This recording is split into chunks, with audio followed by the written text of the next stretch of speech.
Hello everybody and welcome. In this video I'm going to answer the question: is the application for your speaker JBL Charge 6 available on your iPhone?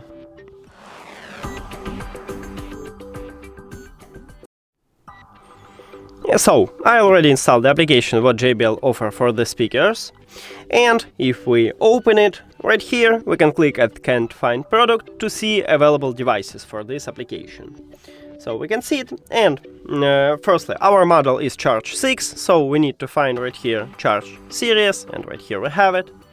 Tap on it, and right here the first speaker is actually our speaker, so my short answer is yes, it's available on Android devices, on iOS devices. That's it. Thank you for watching this video. If you found it helpful, please consider subscribing to the channel and leave the like on the video. See you later!